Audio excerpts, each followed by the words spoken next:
नमस्कार, आदाब, सत श्री अकाल, जोहार। Welcome to maths with Vishal YouTube channel.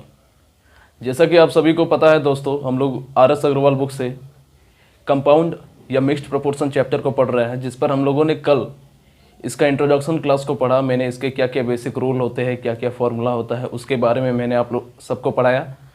उसके बाद उस पर आधारित, उस पर बेस्ड मैंने क्वेश्चन करवाया और आज से हम लोग इसके बुकलेट को स्टार्ट करने वाले हैं। आप लोगों को पता है कि पहले दिन में कोई भी चैप्टर को स्टार्ट नहीं करता, पहले उसका इंट्रो देता हूँ ताकि स्टूडेंट को थोड़ा सा हिंट हो जाए, थोड़ा समझ में आए ज़्यादा। इसलिए मैं पहला दिन हमेशा उसका इंट्रोडक्शन देता हूँ और दूसरे दिन से इसके क्वेश्चंस को स्टार्ट करता हूँ।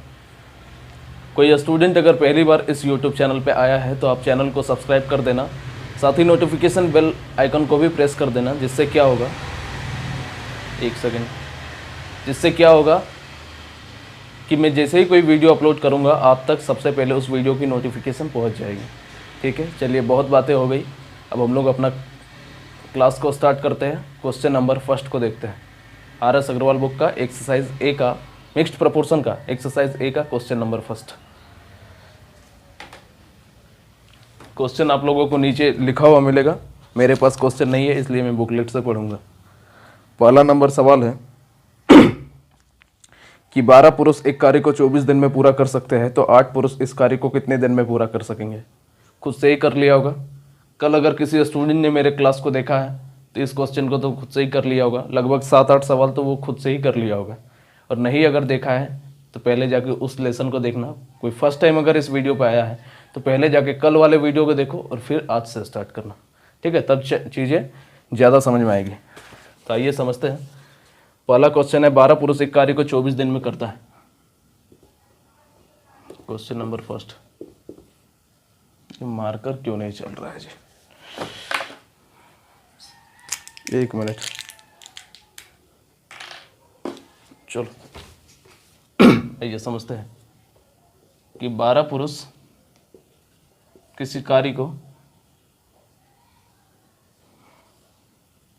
24 दिन में पूरा कर सकते हैं, तो 8 पुरुष इस कार्य को कितने दिन में पूरा करेंगे, यही हमारा सवाल है।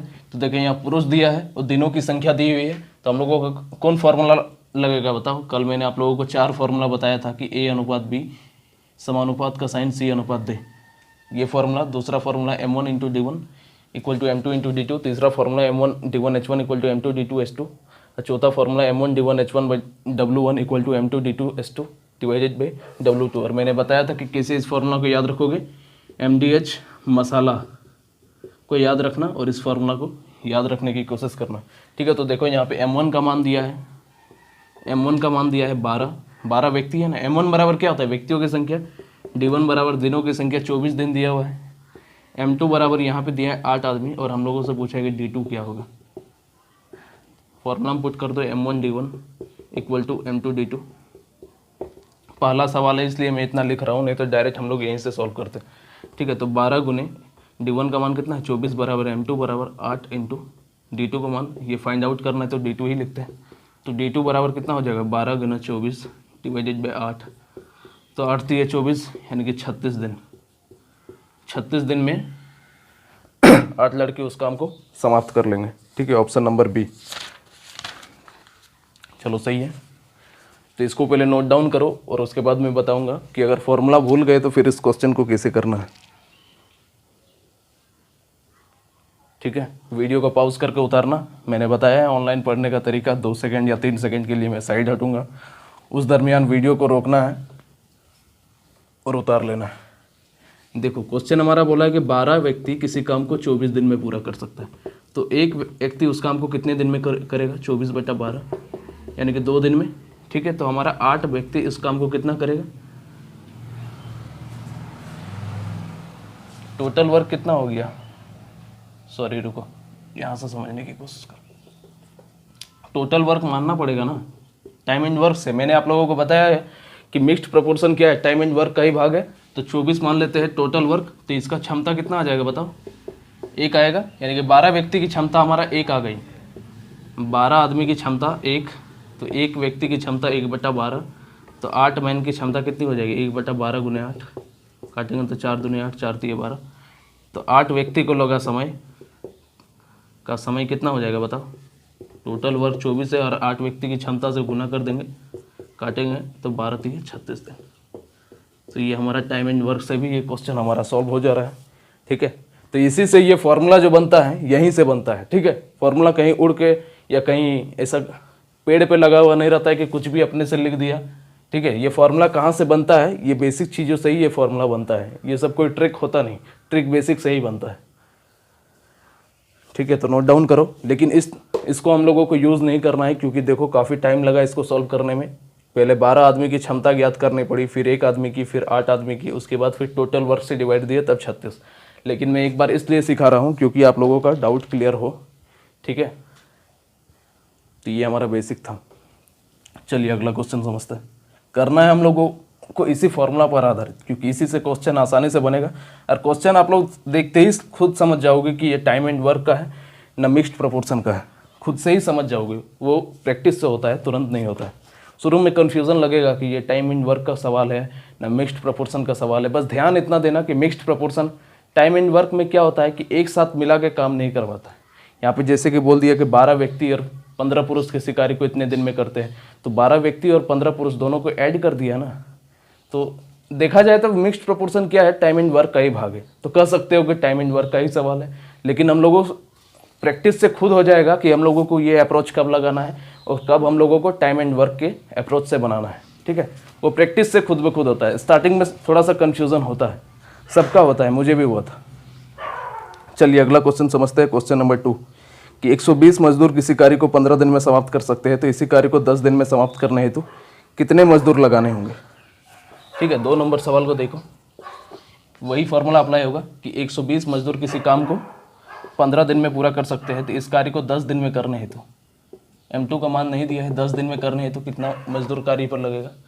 सॉल्व करो, 120 × 15 डिवाइडेड बाई 10, M2 बराबर यही ना होगा, 0 से 0 कट गया, 15 दूना 30 के 0, कैरी बचा 3, 15 एकम 15 और 3 18, 180 मजदूर। 2 का क्या हो जाएगा, बी ऑप्शन में है, चलो सही है। यानी कि 180 मजदूर अगर रहता तो वो काम जो है 10 दिन में समाप्त हो जाता।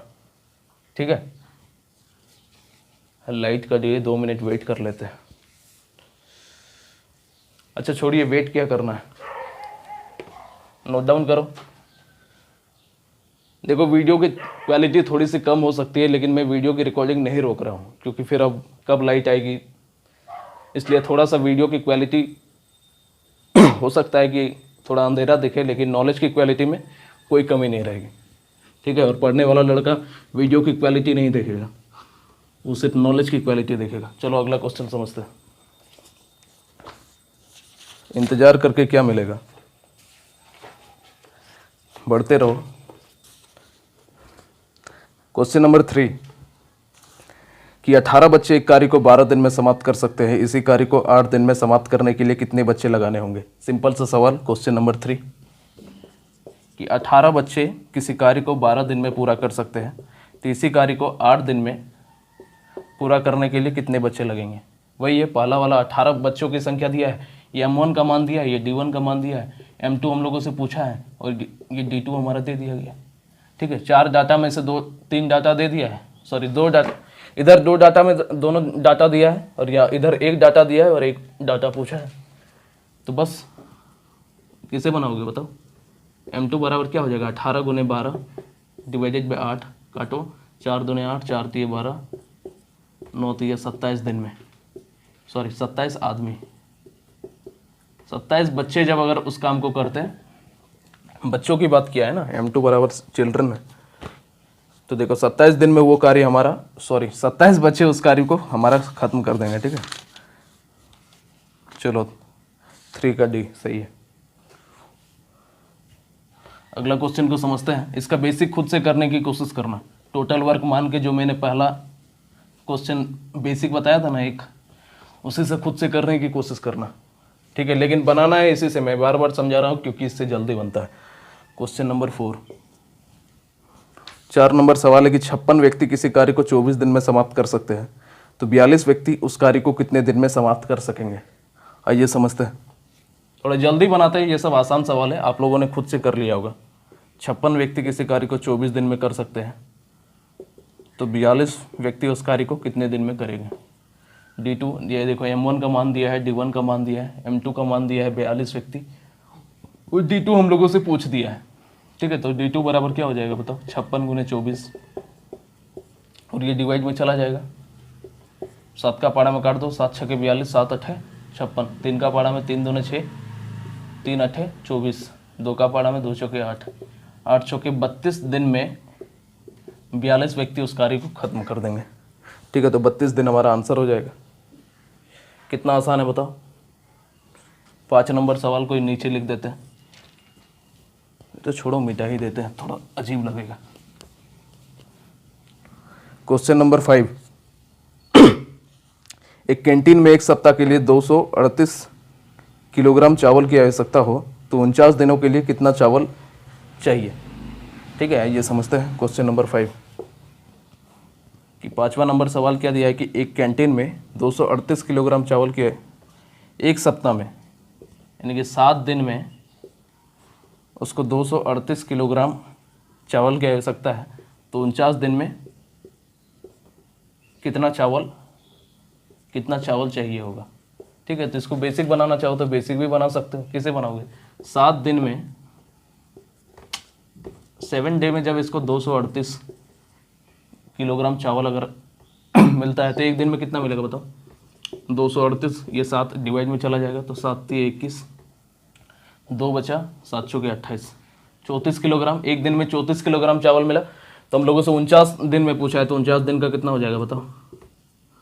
34 गुने 49 होगा, सॉल्व कर दो। 9 चौके 36 के 6, कैरी बचा 3, 9 3 27 प्लस 16, 27 प्लस 16 कितना हो जाएगा 33, 10 43 और 3 46 के 6, कैरी बचे 4, 4 3 12 और 4 16, यानी कि 1666 किलोग्राम चावल उसको मिलेगा। एक आसान सा सवाल था, देखते हैं ऑप्शन में है कि नहीं। क्वेश्चन नंबर 5 है ना, 5 का ई, चलिए सही है। एग्जाम्पल में आंसर दिया हुआ है, वहाँ पे देख लेना कि 1666 आया है कि नहीं। ठीक है, ऑप्शन में नहीं है, यानी कि वो ऑप्शन नंबर ई हो जाएगा, नन ऑफ दिस।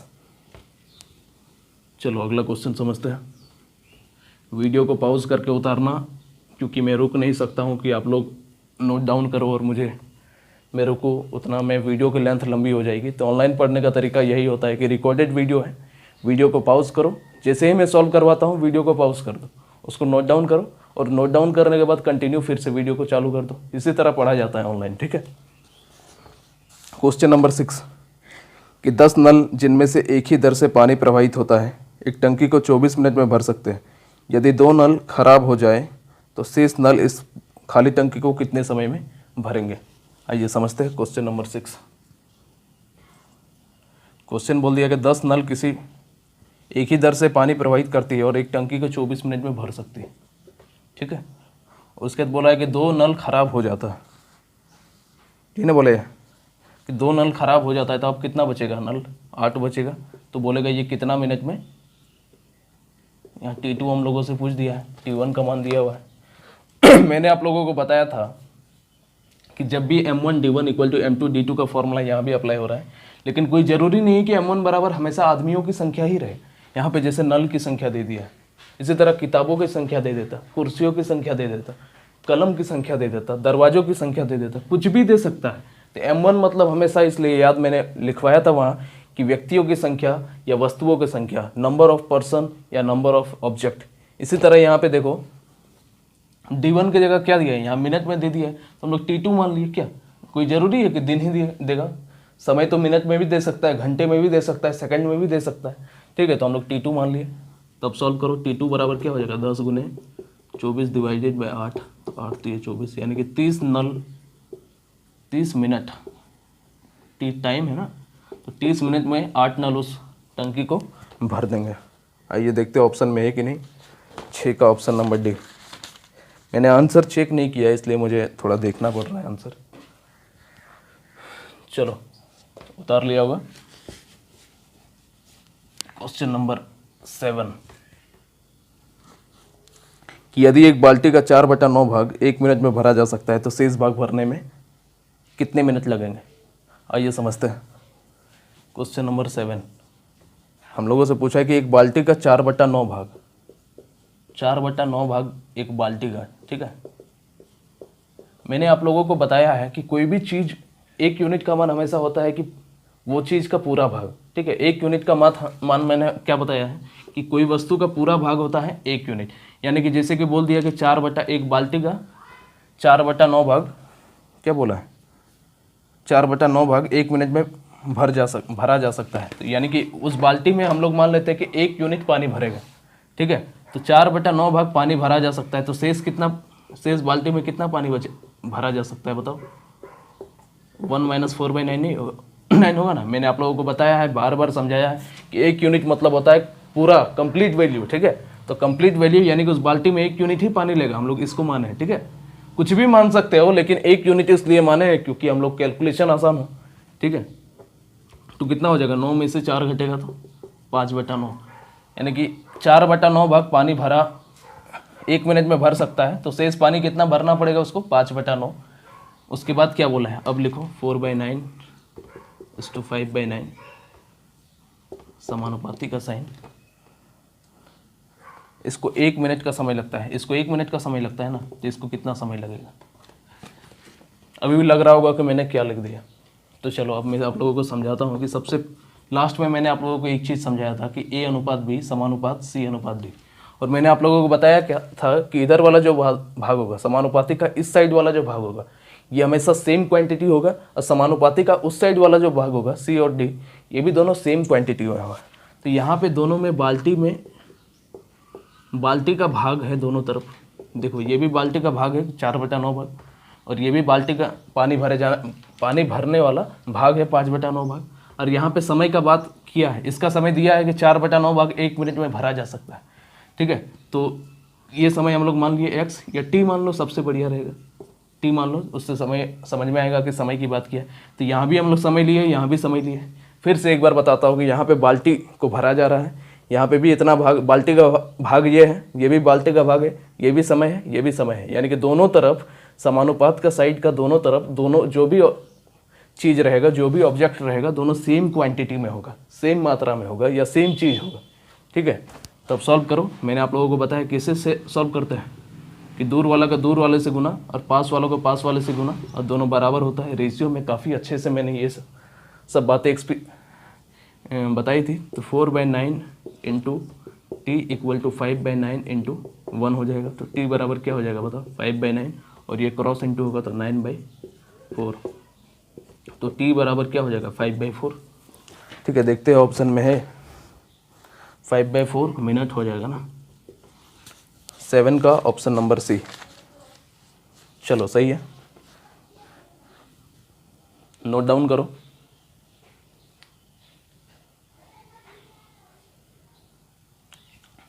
ठीक है। अब हो सकता है किसी स्टूडेंट को ये इसमें कन्फ्यूज़न हुआ हो, उसको नहीं समझ में आया है, तो इस क्वेश्चन को कैसे करेंगे। अगर ये तरीका आप लोगों को समझ में नहीं आया तो ठीक है, मेरे पास सारे इलाज हैं, सारे मेरे पास इलाज है कि किसको किस तरह से समझाना है और वो कैसे समझेगा। हर सवाल का जवाब है मेरे पास, ठीक है। तो आइए समझते हैं कि कैसे इसको करेंगे, तो एकदम आसानी से। तो देखो इतना तो समझ में आ गया होगा कि 1 यूनिट मतलब होता है कंप्लीट वैल्यू, ठीक है। तो 4/9 भाग बाल्टी का भरा है, तो शेष कितना भाग और भरना है, 5/9 भाग 1 - 4/9, 5/9 भरना है। इतना तो समझ में आ गया होगा। अब समझो कि 4/9 भाग 1 मिनट में भरा जा सकता है, ठीक है। तो एक भाग भरने में कितना समय लगेगा बताओ, ये क्रॉस इंटू होगा 9/4 भाग 4 मिनट, ठीक है। तो हम लोगों से भरना कितना है, 5/9 भाग।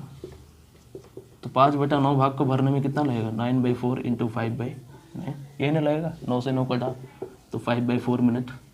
लो अब बताओ और क्या चाहिए, इससे आसान कुछ होता है क्या।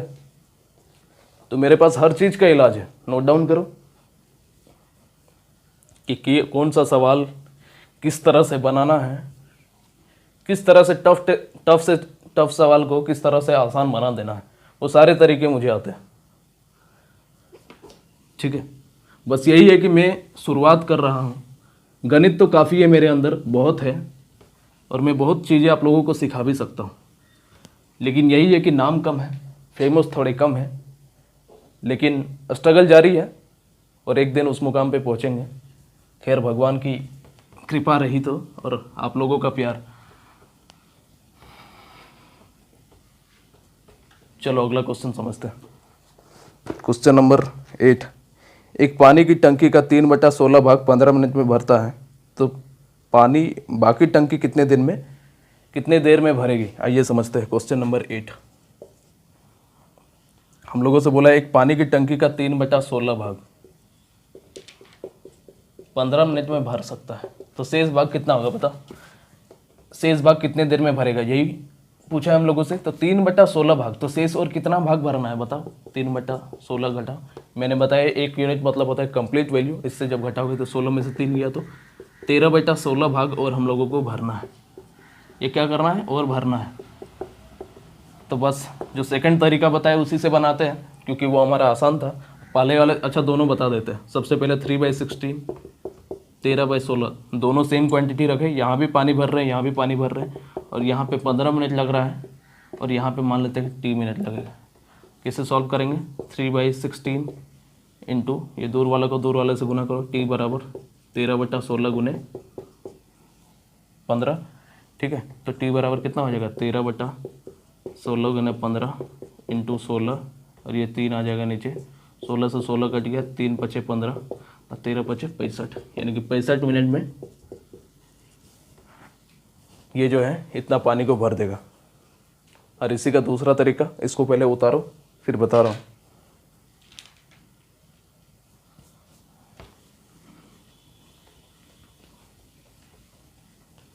इसका दूसरा तरीका क्या होगा?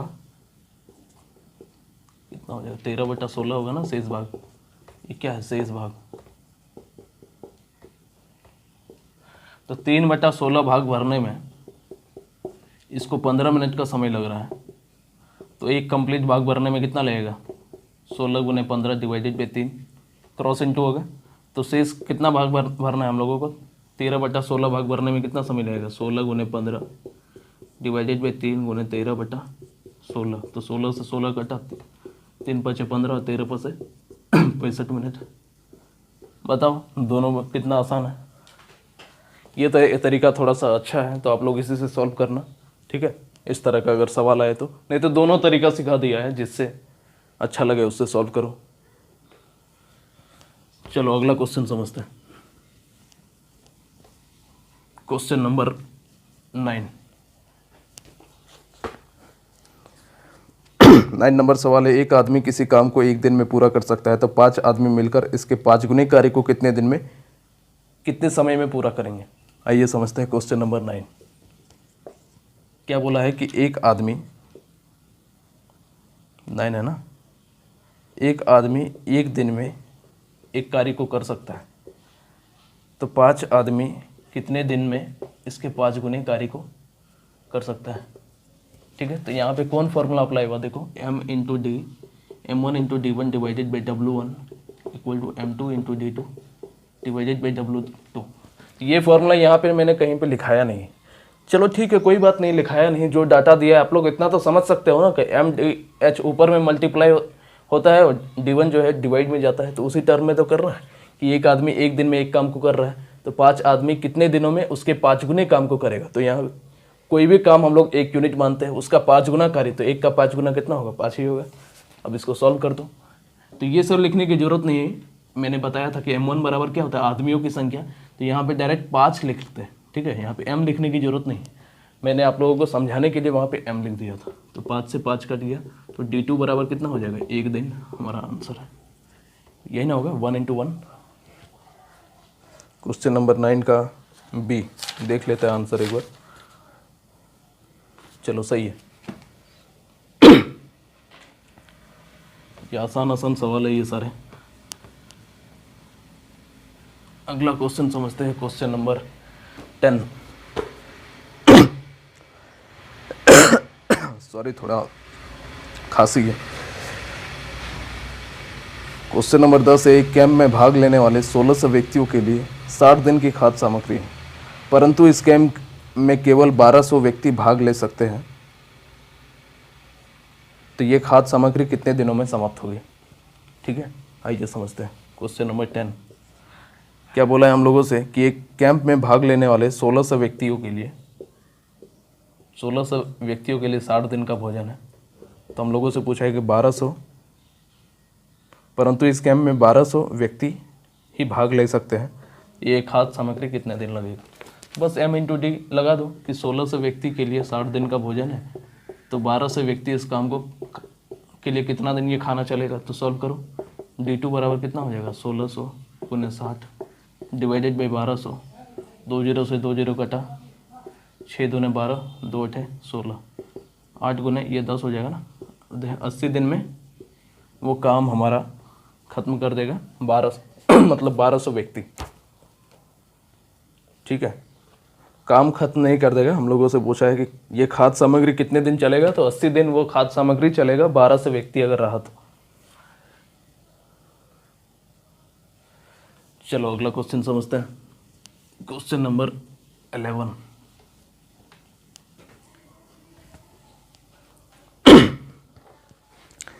ये किले में 150 सैनिकों के लिए 50 दिन का भोजन का प्रावधान था। 20 दिन बाद 50 सैनिक किले को छोड़कर चले गए, तो बाकी बचा भोजन कितने दिन तक चलेगा? थोड़ा सा अच्छा सवाल, ध्यान से समझना। हम लोगों से पूछा है, बोला है क्वेश्चन नंबर 11 में कि एक किले में 150 सैनिकों के लिए 50 दिन का भोजन था, भोजन का प्रावधान था, यानी कि 50 दिन तक भोजन खा सकता था। लेकिन 20 दिन के बाद 50 सैनिक चले गए, तो अब सैनिक कितना बचेगा बताओ? 100 सैनिक बचेगा। तो ये बोल रहा है कि कितने दिन तक खाना 100 सैनिक के लिए बचा है, ये ना बोला है। तो बाकी बचा भोजन कितने दिन तक चलेगा? तो एक चीज़ मेरे को बताओ कि 150 सैनिक है, इसके लिए 50 दिन का भोजन है, लेकिन 20 दिन के बाद 50 वो सैनिक चला जाता है। तो एक बात बताओ कि 150 सैनिक जो 20 दिन उस काम में लगा रहा, वो 20 दिन तो खाना खाएगा ही ना, 20 दिन तक खाना खाया होगा। तो एक बात बताओ कि 20 दिन तक वो खाना खाया, ध्यान से समझना, बहुत इंपॉर्टेंट चीज़ बात बता रहा हूँ। तो देखो 20 दिन तक वो खाना खाया होगा, सबसे पहली बात। अब समझो कि अगर 150 व्यक्ति पूरा रहता, अगर 20 व्यक्ति अगर नहीं जाता, 20 दिन बाद अगर 50 व्यक्ति अगर नहीं जाता, तो वो खाना और कितना दिन चलता बताओ? 150 व्यक्ति 20 दिन तक खाया, अगर वो लोग नहीं गया होता, मान लो कि 50 व्यक्ति जो चला गया 20 दिन के बाद नहीं अगर गया होता, तो वो 150 व्यक्ति और 30 दिन खाना खाता। समझ पाए हो क्या? फिर से बता रहा हूँ कि वो 150 व्यक्ति 50 दिन के लिए खाना रहता है, 150 व्यक्ति के लिए, लेकिन 20 दिन के बाद क्या होता है कि 50 व्यक्ति चला जाता है, 50 सैनिक चला जाता है। तो 20 दिन तक तो वो 50 सैनिक खाना खाया होगा ना जी। तो हम लोग मान लेते हैं कि 150 वो जो सैनिक था वो लोग गया ही नहीं है, 50 जो सैनिक था वो लोग गया ही नहीं है। मान लेते हैं कि 150 सैनिक पूरा 50 दिन काम कर रहा है, तो 20 दिन तक तो खाना खा चुका था। तो वो लोग टोटल अब कितना दिन खाना खाएगा? 150 व्यक्ति 30 दिन तक खाना खाएगा, क्योंकि 50 दिन तक उन लोगों का खाना है, 20 दिन तक खा चुका है। तो 150 व्यक्ति अगर नहीं जाता, 50 व्यक्ति अगर नहीं जाता, तो 150 व्यक्ति उस खाना को कितना दिन और खाता? 30 दिन और खाता, ये ना है।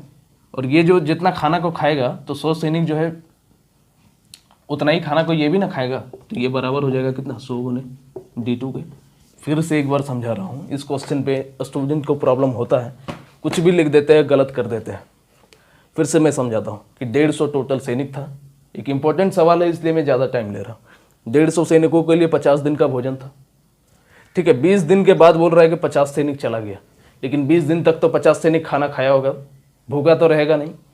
उसके बाद अब समझो मान लेते हैं कि 150 व्यक्ति जो है, बार बार 150 निकल रहा है मुँह से, कोई बात नहीं। देखो मान लेते हैं कि 50 व्यक्ति जो गया है वो लोग नहीं गया है, ठीक है, उन लोग मतलब काम में लगा हुआ है। तो अब वो खाना और कितना दिन खाएगा? टोटल 150 व्यक्ति 20 दिन तो पहले ही खा लिया है। अब अगर नहीं जाएगा 50 व्यक्ति काम छोड़ के, तो 150 व्यक्ति जो है अब 30 दिन तक खाना खाएगा। सिंपल सा बात है, क्योंकि 50 दिन का टोटल खाना है, 20 दिन खा लिया, तो 30 दिन ही और खाएगा। तो ये इतना खाना खाएगा, ठीक है। 150 व्यक्ति 30 दिन तक खाना खाएगा। अब ये जितना खाना को खाया, अब यहाँ पे बोल दिया कि 100 व्यक्ति इस काम को कितने दिन में करेंगे, ठीक है। तो यहाँ पे देखो हम लोगों को क्या समझ में आ रहा है, एक चीज़ ध्यान देना कि 150 व्यक्ति जो है 50 दिन के लिए भोजन था। तो 20 दिन जो खाया, 20 दिन खाया और चला गया 50, तो अब कितना बचा? 100 बचा। ये जितना काम को करेगा ये इसके बराबर होगा कि नहीं बताओ? अच्छा कोई बात नहीं, आगे सवाल आएगा तो समझ जाना, हो सकता है कि कम समझ में आ रहा हो, ठीक है। तो d2 बराबर कितना हो जाएगा? 150 गुना 30 डिवाइडेड बाई 100, 0 15 तो ये 45 दिन इस क्वेश्चन का आंसर है। फिर से समझाऊँ एक बार, आई थिंक समझ में आ गया होगा कि ये जितना खाना को खाएगा ये 100 सैनिक भी उतना ही खाना खाएगा। सबसे पहली बात एक बताओ कि 150 व्यक्ति जो था, अब मैं समझा के रहूँगा। सबसे पहली बात, 150 व्यक्ति के लिए 50 दिन का भोजन था, 20 दिन तक वो खाया, 20 दिन तक खाया, और उसके लिए अब कितना खाना बचेगा या 30 दिन तक बचेगा अगर नहीं गया होता तो उसी चीज़ को लेके। लेकिन इस डाटा को आप समझो कि 150 व्यक्ति 20 दिन तक तो खाना खा लिया है और 20 दिन तक खाना खाया और 50 चला गया, तो अब सैनिक कितना बचा? 100। और ये कितना दिन तक खाएगा? ये तो दिनों की संख्या हम लोगों को पता नहीं है, क्योंकि अब 100 सैनिक बच गया ना। 150 व्यक्ति रहता तो मान पता चल गया कि 30 दिन तक खाना खाएगा, लेकिन अब तो 50 चला गया भाई साहब, तो 100 व्यक्ति कितना दिन तक खाएगा ये हम लोगों को तो पता नहीं है ना। तो वही लिखे 100 गुने D2, और जब इसको सॉल्व किए तो 45 दिन, ये हमारा आंसर है। ठीक है, चलो अगला क्वेश्चन को समझते हैं। क्वेश्चन नंबर 12, ये एक अच्छा सवाल था, इसको VVI कर देना। इस टाइप के सवाल आते हैं।